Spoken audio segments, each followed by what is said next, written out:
Hello, this is Mark Wildman of Wildman Athletica, and today we are going to talk about Turkish get-ups. The Turkish Get Up is a famous exercise, and it's a very complicated exercise. It is getting up off the ground with a weight under load. Today we're going to talk about the first version of Turkish Get Up, the classic Turkish Get Up. Later on we'll talk about reverse Turkish Get Ups or all the other versions of Get Ups. But this is the most important one. The Turkish Get Up is a famous exercise. It is getting up off the ground, holding a weight in a locked out position with one hand and using the other hand to assist yourself getting up. This is the most basic version of a get up that I teach. There are hundreds of versions of get ups. Get ups are a very, very important part of fitness because if you can't get up off the ground, what are you really doing? We learn a lot of get ups for fight training and for movies because you'll notice in things like movies, people get knocked down, they have to get up in a really cool way. What you're going to notice is most people can't get up off the ground at all because it's not a part of most people's fitness programs. When Turkish get-ups came around, it was kind of the first time that people who were not martial artists started practicing get-ups. Most of fitness is not actually built around useful movement. Most of it was built around bodybuilding from the 80s, 70s, and the 90s. And the Turkish Get-Up was the first time that normal people started going back to what we consider to be truly functional training. The classic version of the Turkish Get-Up that we are going to talk about today starts on the ground. Starts specifically from the lying position. What we're going to do is we're going to roll to our side, put our shoulder on the ground, loop our hand all the way into the corner of the kettlebell. The web of our hand should be all the way in the corner. We're going to grab it with our other hand and we are going to use our other hand to lever it up into position. This does not matter much if it's a lightweight. If it's a lightweight, yes, you can muscle it up. If this is a 100-pound kettlebell, do not do that. You're going to mess yourself up for no reason at all. Roll to the side, grab with two hands so that the weight is directly in the front of the center of your body, and you're going to use your other hand to roll the kettlebell to the side. You're going to bend the same side leg as the side that the weight is in. Start on one side, we grab, we're going to roll, and now we want to verticalize our forearm. Make this straight up and down from the very beginning. This is going to be straight up and down the entire time. What we don't want to do is start from this position because then we're going to have to do an extra press to get it out. That works with a light weight. It does not work with a heavy weight. Verticalize your forearm. 3 points of contact. 1, 2, 3. Lower point of the hand down here, 45 degrees across the palm. We are going to start by doing a press. Verticalize the arm. Now the elbow is going to lock out and it's going to stay locked out the entire time. If your elbow bends or your wrist bends, everything's going to start to fall apart. We're going to start this demonstration on the other side so that you can actually see it and I'll be facing the camera. We did the intro on the left side to talk about the wrist position. It's still flat. It's always flat in kettlebelling.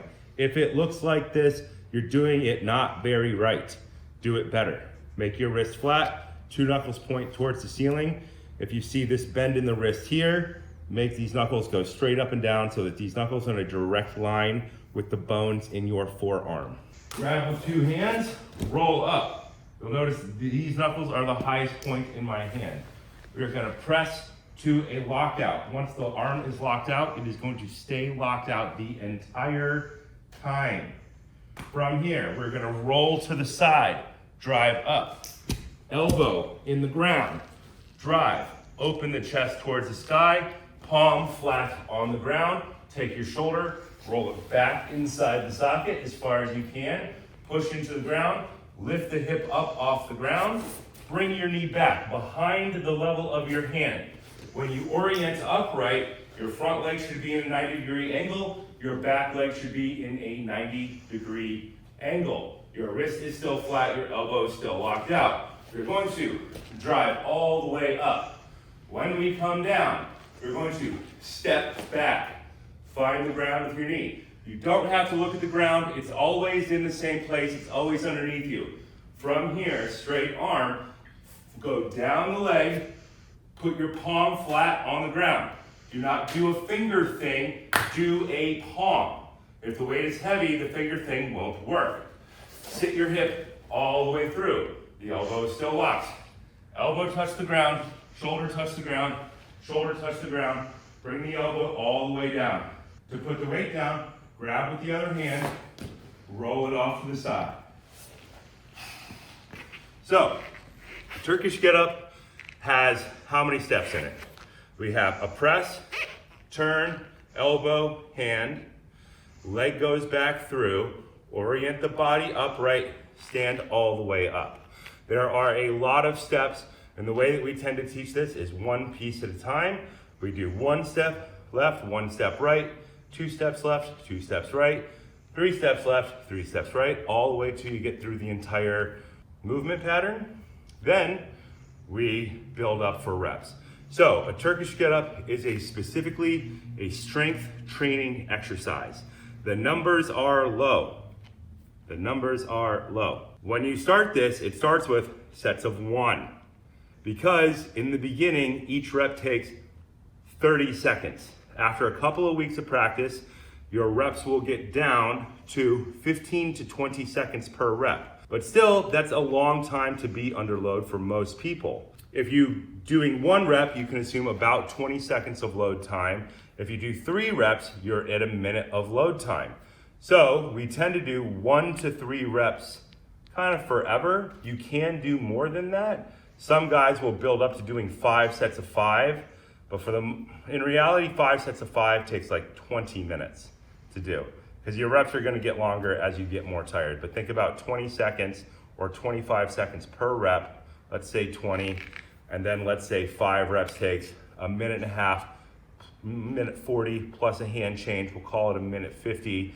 To do that on each side 5 total times is 15 to 20 minutes of time to do 5 sets of 5. And that is an insane amount of work. I'm not recommending people do that at all. That is a very advanced thing, and that's one of those kind of milestone things that kettlebell guys will practice to get to, just so that they really know what they're talking about when it comes to the Turkish Get Up.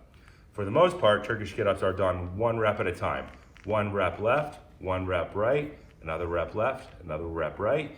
Usually people start with 3 sets of 1, and then they build up. You might build up to 10 sets of 1.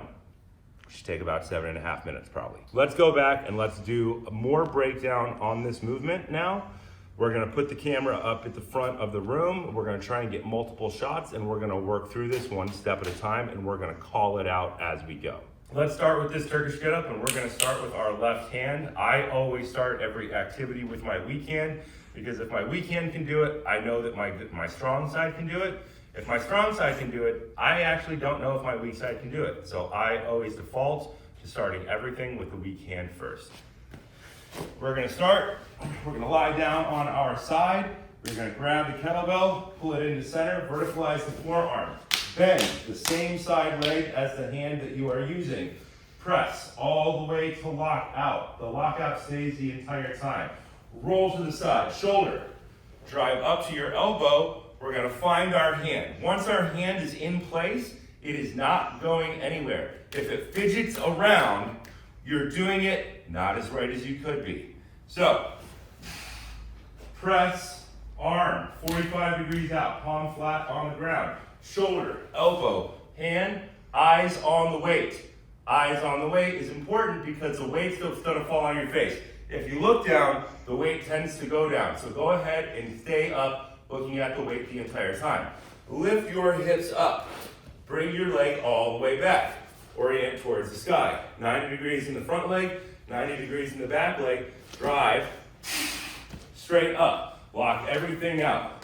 Glutes, elbow, rib cage down. From here, step back. Free hand, slap the leg. That's the one that steps back. Find the ground. You don't need to look at it. It's always underneath your feet. It's always in the same spot. Your hand goes down your leg, straight out to the side, find the ground. Palm flat. Sit all the way down. Eyes stay up. Elbow down, shoulder down, roll down. Grab the weight, roll it off to the side. The way that we transition, the least injurious version of a transition is to roll over the weight instead of to drag the weight across your body. So, from one side, we're going to stay on the mat here. We are going to roll over the weight to the other side. Leg straight, change that leg. Bent leg is the hand with the kettlebell. Reach over, grab, pull straight up, drive the weight up, lock out, roll to the side, shoulder, elbow, push out the chest, hand, don't move the hand. Bring the weight all the way back. Roll the shoulder blade back and down to stabilize using your lats. Drive straight up. You can put the arm out up to the side if you're kicked off to the side. Arm straight out to the side, squeeze that hand. Drive all the way up. Eyes on the weight. There are other techniques you can do. This is the safest one. Eyes up. Get back on the weight, on the mat. Step back. Find the ground without looking at it. You don't have to look at the ground. It's always underneath your feet. Drop your hip all the way down. Roll your shoulder back in the socket. Fire your lats. Elbow, shoulder, bring the weight all the way down. Use your hand to set the weight down gently. Most people who go to the gym in America, I think the number is 60% have shoulder injuries, at least among men. And that is from doing lots and lots of bench press and dropping their elbows back beyond the line of the bench. The Turkish Get Up is like kind of the best possible, safest possible version of a bench press because it takes your shoulder through a bunch of ranges of motion. From here to here, it stabilizes off to the side, all the way overhead, back to the side, all the way back down to the front, and there's our classic chest press, but we're stabilizing in a bunch of different directions at the same time. The more stable your shoulder is, tends to be the healthier it is. So normally, when we train straight ahead or we train directly overhead. The point of things like kettlebells and clubs is that they train all the spots in the middle where injuries happen. Injuries tend to happen at extreme ranges of motion. So this is a pretty good exercise for everybody to work on. If you can't get up off the ground with weight, you probably work on that.